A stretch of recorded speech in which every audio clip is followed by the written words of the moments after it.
When this painting arrived in our studio, we knew right away that it was going to be a tedious but a rewarding job nevertheless.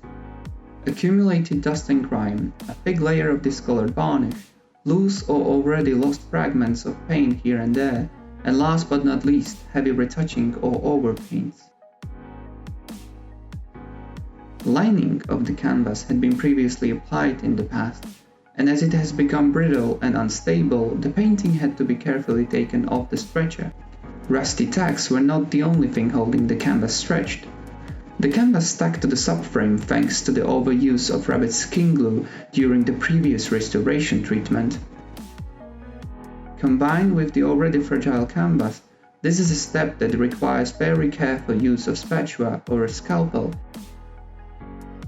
The margins of the canvas could then be flattened using moisture and heat, and we could proceed to temporarily secure the painting onto a flat panel.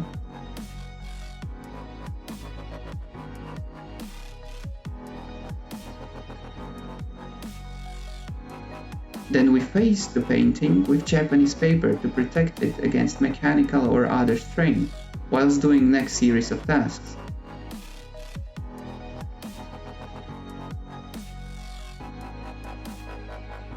Having left to dry, the painting could be taken off the panel and we could start working on the backside of the painting. First of the many steps was removal of the old lining. Thankfully, the glue has lost most of its sticking properties, so it was possible to detach by hands only.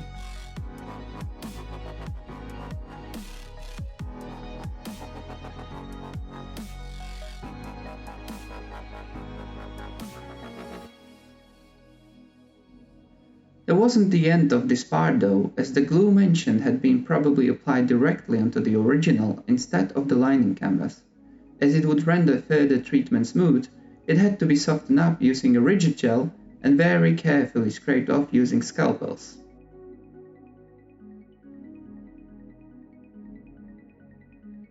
This is indeed a tedious task, and there is no faster way that is secure enough. Step by step, field by field, like on a chessboard, as to prevent shrinking of the canvas due to the moisture, it can take hours or days on bigger sized paintings. The scraped off pieces are then brushed away or we simply use a vacuum cleaner. The original had been left to fully dry under weights and layers of blotting filter paper as to prevent any distortions in the canvas. The next step was the preparation of the new lining canvas to provide enough adequate support to the painting. It is possible to use synthetic type of canvas that's practically non-reactive to changes in temperatures or humidity, bypassing a few extra steps that are, on the other hand, necessary with natural canvases. Yet here we decided to go with the natural one. It's not advised to use a completely new raw canvas, as it is more likely to fluctuate. Here it is shown after washing, having yet to be ironed. Making extra sure, it was stretched onto a temporary stretcher and warm water was applied numerous times, whilst the lining canvas was to be restretched each time to make it less prone to changes in relation to relative humidity. But there is always a number of reasons to consider how to choose the appropriate type, as each case can be specific. The shape of the original is then marked down. Tape is used to mask the area for the application of adhesive. Any imperfections in the canvas, knots for example, can be cut away with a sharp scalpel. A solution of reversible adhesive is applied in different ratio to both the original and the lining.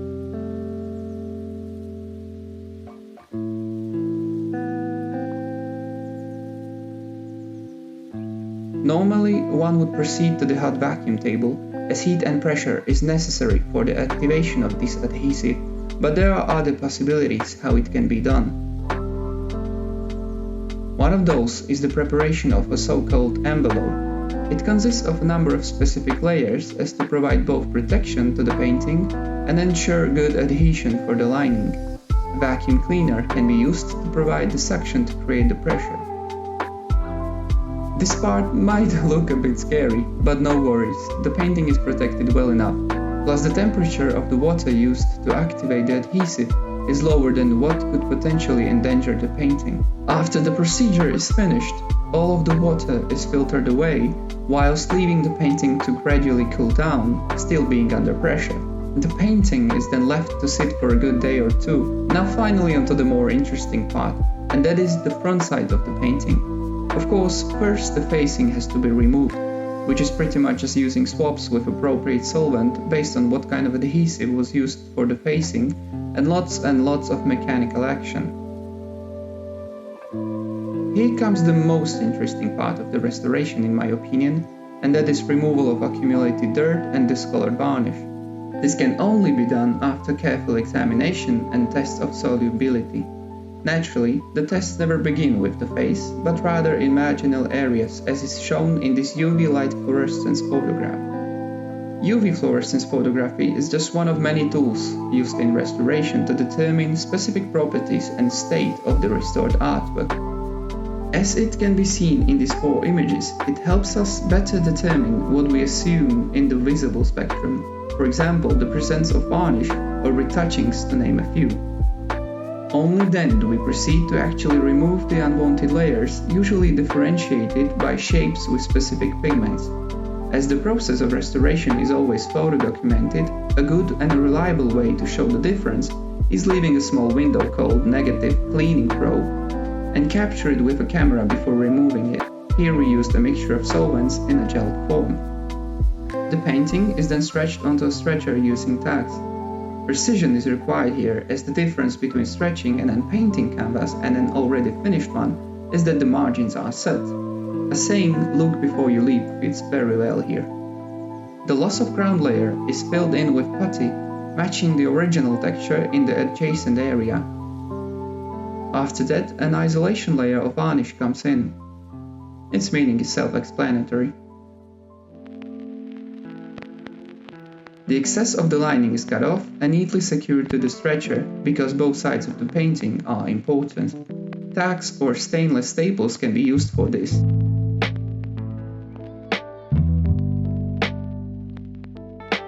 And of course, securing of keys in the corners of the stretcher so that they won't fall out accidentally. The final part is retouching, which is basically using restoration-grade reversible colors to hide the damage and bring the painting to its original beauty. Using really small brushes, it requires lots of patience and ability to understand how colors work. Based on the amount of damage, this task can sometimes take up more than half the time necessary for the complete restoration. Final protective varnish is then applied to both protect the painting and bring it to its full luster. And finally, the comparative shots before and after restoration.